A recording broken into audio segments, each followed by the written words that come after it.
Bom dia, bom dia, bom dia, bom dia. Nesse sábado de sol lindo e céu azul, após a chuva, eu vou dar mais uns 5 minutos, né, para as pessoas chegarem aqui, para a gente começar a conversar. Hoje nós vamos falar sobre Oi, Nilson, tudo bem, querido? Bom dia. Primeiro a chegar aqui. Hoje nós vamos falar sobre o renascimento dentro da própria vida. O que seria necessário, o que é que nós precisamos fazer para que a gente possa ser feliz. E uma das coisas, em busca da felicidade ou em busca de um bem-estar melhor a todos nós, seria o renascimento, ou seja, a mudança interior que nós precisamos, né, nessa vida.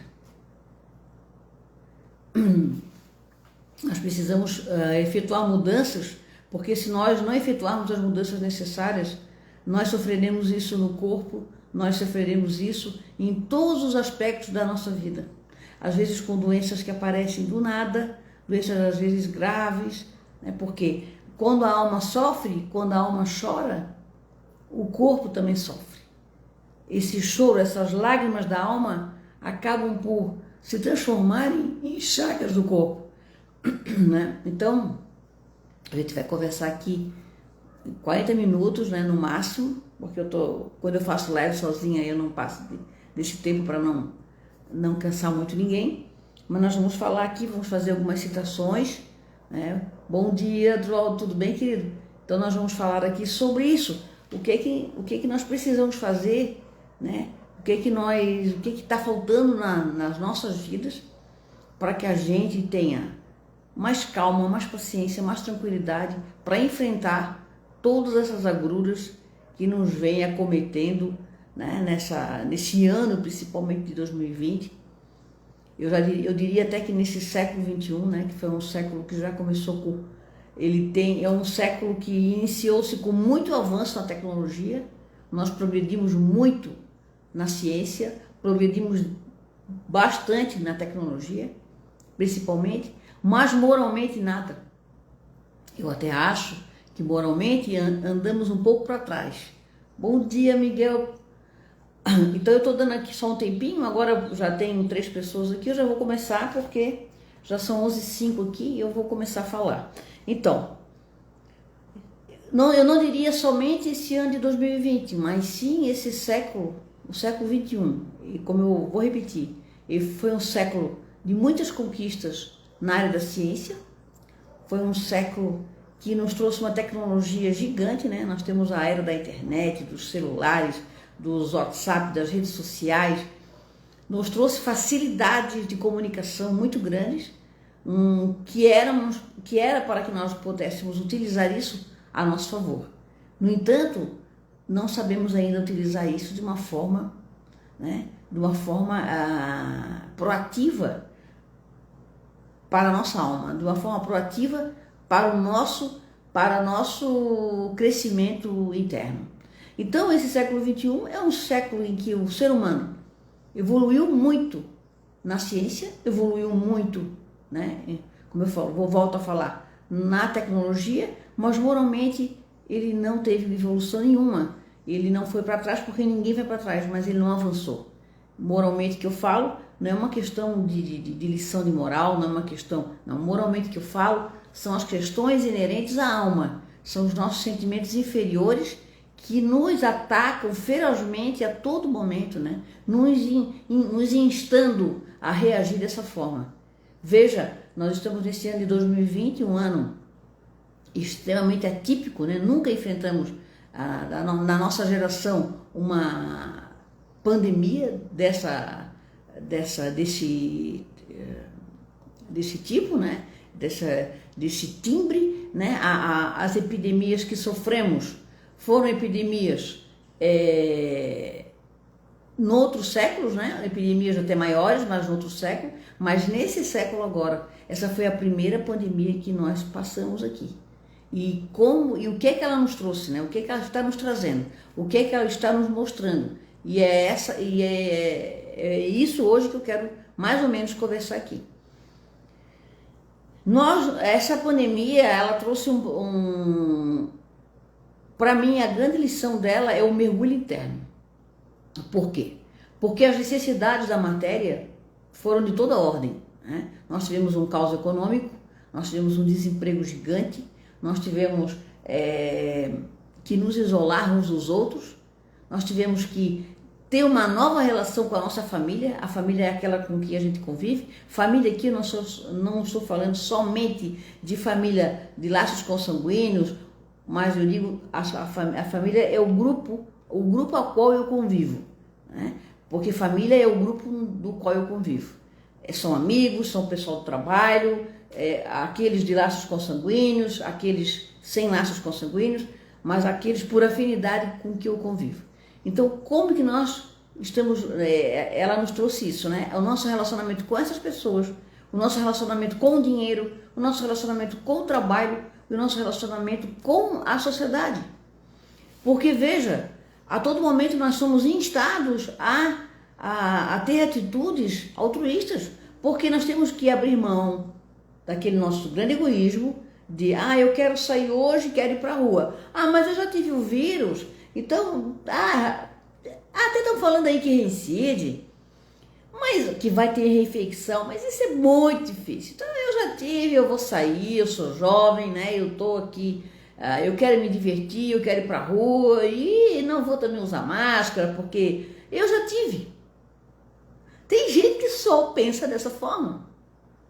Eu já tive, então eu tenho anticorpos, então eu vou sair sem máscara e eu quero me divertir, enfim, quero poder viver a vida livremente, como sempre eu vivi. Só que aí é que tá. Essa pandemia nos trouxe alguns limites, né? Alguns limites que nós não estávamos acostumados a ter e que nós não estamos querendo aceitá-los. Nós estamos numa guerra interior muito grande, porque a gente não está querendo admitir e aceitar esses limites, que é o limite da empatia, da solidariedade. Que quando eu tenho empatia e solidariedade, eu estou abrindo mão de alguma coisa minha. Porque caridade não é encher o carro de pacote de agora, como todo mundo está enchendo, né? O pacote de presente de Natal e distribuir para os pobres, para as pessoas mais necessitadas. Isso não é caridade. Me desculpe quem faz. É bacana, é legal, eu também ajudo, mas isso não é a caridade na sua essência. Caridade na sua essência é quando você renuncia a algo seu, quando você renuncia a algo que lhe é caro.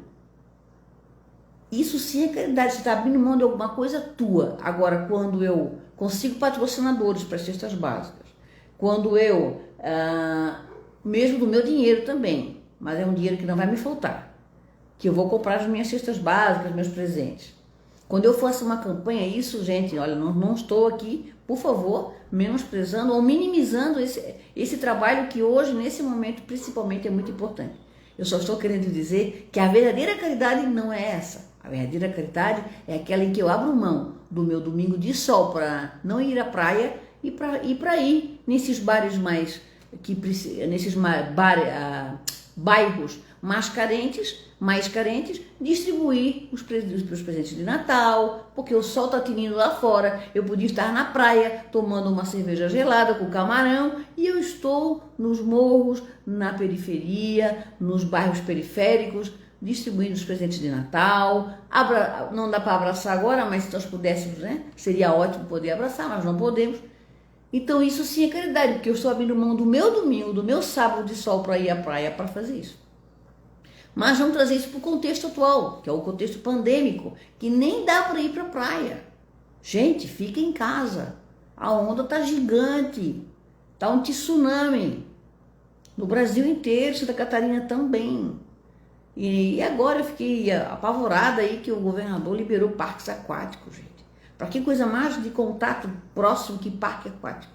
Aquela criançada toda sem limites, e a criança é o grande indutor do vírus, né? O grande, aliás, condutor do vírus, assintomático, né? Então isso é muito preocupante. Mas enfim, Então, gente, caridade é isso. Caridade é quando você abre mão de alguma coisa sua, né? Algo que vai me fazer falta, algo que, poxa vida, eu podia hoje estar fazendo isso e estou indo fazer aquilo. Isso sim é a verdadeira caridade. E, obviamente que as campanhas que se fazem agora no final de ano, para as crianças mais carentes, isso tudo é super, extremamente válido. Eu estou querendo apenas dizer que também, se nós não tivermos o objetivo do coração dentro de nós, ele não está valendo, sabe? Porque a coisa não é só material, a coisa não é só você ir lá naquele bairro carente, levar o presente para a criança, mas a coisa é você chegar lá e falar com a criança, é olhar nos olhos da criança, é que ela, como não dá para abraçar, mas que ela sinta que você se preocupa com ela, que você está ali, que você tem uma preocupação com a vida dela. Isso sim é verdadeira caridade. Então, nós estamos num século que estamos vivendo esse século puramente material, em que o que só importa é somente a matéria, é o que temos, é o ter, né? E o ser, infelizmente, jogado para segundo plano. E aí, nesse momento da pandemia, nós estamos sendo questionados não pelo ter, mas pelo ser. Porque já vi casos, quantos casos nós estamos sabendo de pessoas com alto poder aquisitivo em filas de hospitais, porque não tem, nem o dinheiro dele não vai tirar uma pessoa de dentro da UTI para ele entrar no lugar dela. Ele nem poderia. Todos somos iguais. E não é só perante a lei, não, perante Deus, perante o universo, perante nós todos mesmo, entre nós somos iguais, todos. Não importa cor, raça, gênero, nós somos iguais. Então, o dinheiro também nesse momento não está valendo. Então eu tenho muito dinheiro, eu tenho poder, eu sou fulano, mas não tem vaga para mim na UTI. Então, nesse é um momento em que a gente precisa vivenciar o quê? O coletivo, aquilo que a gente desaprendeu. A gente precisa vivenciar o social, a gente precisa vivenciar a vida do outro. A gente teve agora a certeza de que a dor no hemisfério norte respinga aqui no hemisfério sul. Não tem mais essa, quando nós víamos, passamos anos assistindo pela televisão, pelos jornais, pela grande mídia, as guerras civis da Síria, as guerras civis lá no Oriente Médio, e aquilo passava, a gente via crianças mortas e soldados, enfim, aquela desgraça, cidades destruídas, a África morrendo de fome. E aquilo passava assim batido pela gente, era mais um morto, era mais um passando fome, não é problema meu. Nós agora sabemos que tudo é problema nosso. Tudo é problema nosso. Não tem mais é problema do outro, não, é problema deles, eu estou aqui no Brasil, né? Brasil tranquilo, sem guerra. Será? Nós temos aí uma guerra velada, uma guerra civil já há muito tempo. E o poder paralelo tomou conta do poder oficial, e o poder oficial, enquanto ele pôde escamotear e esconder esse poder paralelo, ele escondeu. Agora não está mais dando. A coisa está saindo do controle, né? Mas enfim, nós não vamos falar sobre isso não. Nós vamos querer aqui, nessa manhã, elevar as nossas vibrações, trazer uma conscientização nossa, enquanto espíritos imortais que somos, aqui agora encarnados, trazer uma consciência para nós de vida, né? De bem viver, de estar bem e de também poder colaborar com o outro. E aí os outros problemas, os outros aspectos políticos, sociais, a gente deixa para outra live, né? Hoje não é uma live política. Eu queria trazer aqui um pensamento que eu tenho aqui os meus caderninhos de anotações, né? Eu leio os livros e tiro algumas coisas dos livros que eu acho mais interessantes. Então, nesse meu caderninho aqui, diz o seguinte, né? Que eu anotei aqui já faz algum tempo. Em cima dessa frase, eu escrevi isso aqui. A frase é: a visão do corpo fechar-se-á.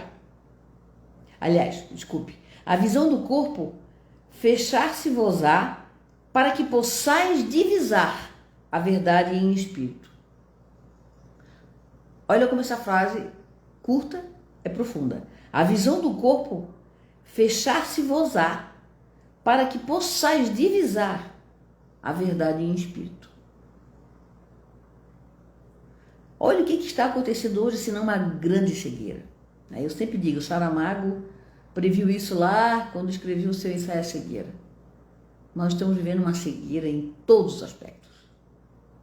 Então a visão do corpo vai fechar para que a gente possa divisar a verdade em espírito. Somente assim teremos conhecimento, consciência da verdade. A verdade, essa verdade é uma verdade do amor, a verdade do bem, a verdade que nos faz, que é para isso que nós todos estamos aqui, para sermos felizes e para nos ajudarmos uns aos outros a construir uma sociedade mais justa, mais fraterna, mais amorosa e mais pacífica. Nós vemos todos aqui, todos mesmo, todos e todas, não é somente os governantes, os legisladores, os juízes, aqueles que detêm os três poderes essenciais. Não, todos nós, em todas as funções dos quais exercemos. Seja no comércio, seja na prestação de serviço, seja na advocacia, na engenharia, não importa. Todos nós temos uma função aqui, né, que é justamente progredir. O objetivo maior de todos aqui é progredir. Todos devemos progredir, cada um do seu caminho. Então, a visão do corpo, fechar-se, vozar, para que possais divisar a verdade em espírito. Eu escrevi o seguinte: precisamos urgentemente encontrar as nossas verdades, enfrentá-las, vencê-las e usá-las a nosso favor. O que são as nossas verdades? As nossas verdades é a prática do autoconhecimento. Nós precisamos urgentemente saber quem nós somos. Nós pensamos que sabemos, mas a gente não sabe não, né? Nós temos uma multidão dentro de nós, já dizia o Haroldo, né? Uma multidão de personalidades dentro de nós. E vez por outra, uma assume a nossa vida. E vez por outra, duas ou três também estão assumindo a nossa vida. Nós precisamos saber daquilo que nós temos capacidade, daquilo que nós podemos fazer, seja por bem ou por mal. Nós precisamos nos conhecer, fazer a prática do autoconhecimento. E ela só se faz na meditação diária. Aqueles 15 minutinhos diários, né? Aquele momento em que a gente se fecha em si e pensa, o que eu estou fazendo aqui? O que eu estou fazendo aqui? Nesse casamento, nesse trabalho, nessa relação, nesse caminho, o que é que eu estou fazendo aqui? Essa pergunta é difícil de responder. Essa pergunta é difícil de responder, tanto quanto é a pergunta, eu sou feliz? Você é feliz? Vocês são felizes. Quando me perguntam, eu sou feliz, olha, a resposta ninguém tem pronta. Então, nós precisamos encontrar essa nossa verdade interna de quem nós somos, para que a gente possa controlar. Controlar não diria bem essa palavra, não usaria essa terminologia, mas que nós possamos ser o dono de nós mesmos, que nós possamos estar no comando, né? E que nós possamos perceber que viemos aqui para educar todas essas personalidades que estão dentro de nós, para discipliná-las no bem, moralmente. É aquilo que eu disse, século XXI, um século super avançado em tecnologia, em progresso intelectual, progresso da ciência, mas moralmente nada. Perdemos os valores essenciais, os valores de afeto, os valores de respeito um pelo outro, os valores da igualdade. Então, tem muita gente, aí eu continuo falando, né? Tem muita gente partindo, né? Ou seja, desencarnando, né? Sem entender a sua chegada. Tem muita gente partindo sem entender a chegada. Quer dizer, eu saio daqui dessa vida sem entender por que eu cheguei, por que eu vim para cá, o que eu vim fazer aqui. Olha que coisa frustrante deve ser isso, porque no momento em que a gente desencarna, a gente tem esse contato com o espírito. E aí a gente passa aquele filminho, né? E a gente pensa, puxa vida, por que eu não fiz aquilo? Por que eu não fui mais paciente aqui, né? Por que eu não perdoei fulano?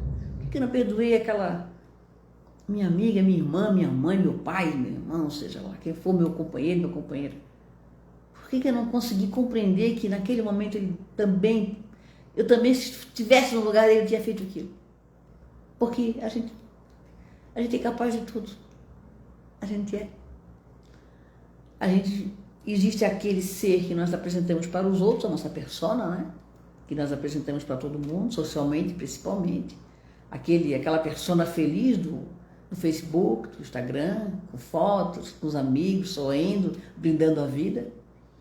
E tem aquela persona que, quando entra em contato consigo mesmo, não está tão feliz assim, né? Não está tão feliz assim.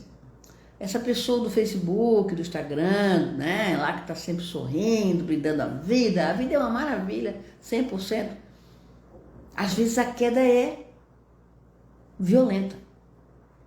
Que quanto mais alto nós subirmos num falsete, quanto mais alto nós subirmos numa base frágil, numa base até inexistente, a queda vai vir. Cedo ou tarde ela vai vir. E quanto mais alto for, a queda maior vai ser. O que a gente precisa fazer? Voltar lá para a base e construir uma nova base. Uma base sólida, rígida, que possa realmente nos sustentar. Então, voltando aqui nesse meu comentário, eu digo isso, né? Tem muita gente partindo sem entender a sua chegada, ou melhor, fazendo a sua transição sem saber o motivo da sua existência, né? Passando por aqui, né? Porque nós somos viajores, né? Nós não somos moradores e habitantes da Terra, nós somos viajores. Nós passamos por aqui e ficamos aqui um tempo, nos relacionamos com as pessoas que precisamos nos relacionar, com as pessoas que nós precisamos encontrar, chegamos dentro de um lar que nós escolhemos por conta de ajustes antigos, ficamos nesse lar, convivemos com essas pessoas, formamos outros lares e assim vai a vida. E um belo dia eu vou embora por algum motivo, por uma doença, por um acidente, e eu desencarno e eu vejo que nada fiz, eu vejo que nada progredi moralmente, eu vejo que continuo ainda com as mesmas dificuldades das quais eu aqui cheguei, sem ter consciência delas, né? Somos um todo de Deus, em consonância com o universo. Devemos vibrar simultaneamente no amor em sua maior plenitude, né? Nós somos uma grande massa energética, tudo é energia. E quando eu desajusto aqui, desequilibro aqui, o outro lado desequilibra lá. Né? Talvez seja chegado o momento de irmos ao deserto e ouvir o silêncio, assim como fez Jesus nas oliveiras, nas suas mais profundas reflexões. Ouvir o silêncio e viver o amor todo o tempo. Ir para o nosso deserto, gente. Foi isso que a pandemia veio nos dizer. Ela nos expulsou de casa e disse assim, de casa entre aspas, né? E disse, vá para o seu deserto. Onde é que é o nosso deserto? Dentro de nós mesmos. Nós com nós. E mais ninguém. E para isso é preciso aprender a fazer essa reflexão. E para aprender a fazer essa reflexão, a gente tem que aprender a meditar. Porque a meditação nos educa, né? Educa os pensamentos, areja os pensamentos, né?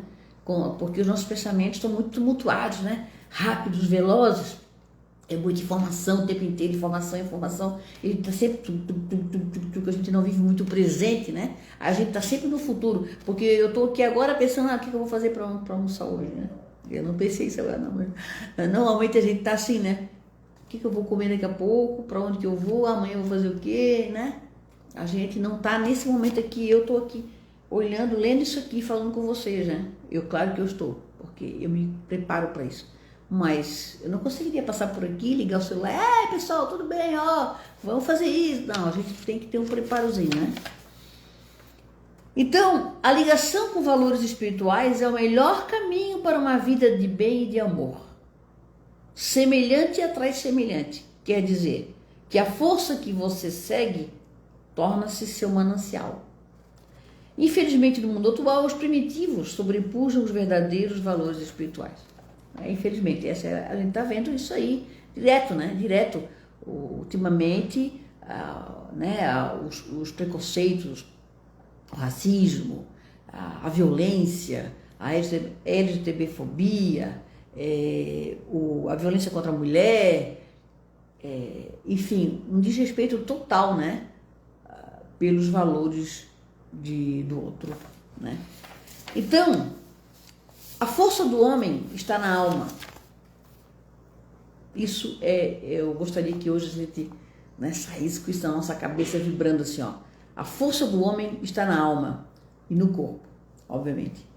Mas enquanto a alma impera, o corpo lhe obedece e serve, né? O corpo serve à alma, o nosso corpo serve à nossa alma. Pela alma, o homem assemelha-se aos deuses e pelo corpo, aos brutos. A vida desfrutada na terra é tão curta, que para perpetuar nela a memória de nós mesmos, apenas a riqueza material e a beleza do corpo seriam insuficientes, pois são glórias frágeis e passageiras. Apenas os dotes do espírito podem dar a glória fulgurante e imortal. Quem diz isso é Lentulus, Públio Lentulus, no livro Encarnações de Emmanuel, escrito por Pedro Campos. Então, ele está aqui nos dizendo isso, né? Que não adianta a gente construir impérios materiais aqui. Nós não vamos levar nada, né? Nós não levaremos nada, nós só levaremos aquilo que nós compartilhamos e aquilo que é efetivamente verdadeiro. E o que é efetivamente verdadeiro? Aquilo que nós cultivamos na alma, né? Aqui, temos mais 10 minutinhos aqui. Eu não quero... A Sandra Della Polla, que é uma oradora espírita, nos disse numa conferência, eu anotei aqui, né? Que não é uma coisa muito... Todo mundo sabe disso, mas é bom a gente repetir. Nada levaremos. A primeira coisa a ser deixada aqui é o corpo. Nem o nome levaremos. A propriedade real é o que se pode carregar consigo. Então, o que é que nós podemos carregar? Vocês já pensaram nisso? O que é que eu vou poder levar aqui quando eu morrer? É só pensar bastante, né? O que é que a gente... Aí aqui ele diz o seguinte, ela diz o seguinte: a propriedade verdadeira é aquela que eu possa transportar comigo, numa dimensão evoluída, que eu possa gozar dela verdadeiramente. Então, o que nós buscamos para a nossa vida? Somente os gozos materiais? Somente os prazeres materiais? Somente o adquirimento de tudo? O que nós buscamos para nós? Gente, esse momento é importante. Nós vivemos um momento da transição planetária, nós vivemos um momento de reencontro consigo mesmo, do mergulho interno que essa pandemia nos impôs. Nós precisamos mergulhar dentro de nós, aproveitar esse momento e saber quem nós somos, o que é que nós buscamos e o que pretendemos fazer, né? Nesse mandato que Deus nos otorgou, esse mandato de vida, né? Essa procuração que Ele nos deu para ficarmos aqui um tempo que está determinado, mas às vezes esse tempo pode ser prorrogado, como pode ser antecipado também. E sempre é a nosso favor, sempre é para o nosso bem. Por mais que a gente sofra e diga, nossa, aquela pessoa, né, desencarnou ontem, meu Deus, poxa, que pessoa boa que era, poxa, tão jovem. Era melhor para aquela pessoa que ela partisse. Era melhor. É difícil a gente compreender isso, mas essa é a realidade, né? E às vezes prorrogação de mandato não significa privilégio do bem, não. Às vezes significa trabalho, significa que a gente não fez nada que tinha que fazer ainda. Então Deus vai lá, bonzinho, dá mais um tempinho, olha, vou te dar mais uma chance, hein? Vai tu ficar mais um pouquinho aqui para conseguir fazer aquilo que tu te propôs. Porque toda encarnação tem um propósito, toda vida tem um propósito. Não existe nada sem propósito. Nós temos esse propósito, nós precisamos saber qual é esse propósito. Para isso precisamos buscarmos a nossa verdade, a busca da verdade. Para isso nós precisamos renascer dentro da própria vida. que nós possamos renascer dentro das nossas próprias vidas nesse Natal e nesse ano novo que se avizinha. Esse renascimento pode ocorrer a qualquer momento. E essa é a grande beleza da vida, porque amanhã eu posso acordar e posso mudar toda a minha vida. Eu posso fazer tudo diferente. É só começar. Mas para isso eu preciso ter um propósito, eu preciso ter uma busca da verdade, né? Da grande verdade. Temos mais aqui uns 3 minutos, eu vou terminar então a nossa fala. E essa pergunta que a gente tem que fazer para nós: quais os bens verdadeiros que eu busco? Depois, pare e reflita sobre isso. Busque com sinceridade, com honestidade. E peça, humildemente, né? A Deus, o nosso grande ser divino, para que Ele possa nos trazer, nos ajudar a enxergar a nossa verdade, né? Kardec dizia o seguinte: observai os pássaros do céu. Eu vou terminar hoje a minha fala dizendo isso. Gente, observai os pássaros do céu. Primeiro que nós não temos o hábito de olhar para cima. Nós não temos o hábito de olhar para os céus. Para o céu, para os céus. Nós vivemos olhando sempre para frente, né? Para trás, para o lado, mas para o céu ou até para baixo. Então, que nós possamos observar os pássaros no céu. Eles vão nos trazer muitas respostas. Eu vou garantir isso. Estou achando aqui um poemazinho de Mário Pereira, um espírito já desencarnado. E eu lembro, engraçado, agora eu observei, eu transcrevi esse poemazinho dele em 25 de junho de 2012, na véspera que eu não sabia ainda que eu enfrentaria uma das maiores provações da minha vida. Espero que tenha sido a maior em termos de dor, né? Que foi o meu problema do coração, né? A minha cirurgia cardíaca, que eu levei 4 pontos à fé, né? Em agosto de 2012. Eu só fui saber em julho, final de julho, bem final mesmo de julho, que eu estava com esse problema e operei em agosto. Então aqui um mês, né? 25 de junho, eu não sabia nada disso. E Horas Azuis, que chama o poema, vamos terminar aqui com isso. Eu chamo de horas azuis momentos como este, momentos perfeitos, em que estamos em paz com o mundo e conosco mesmos.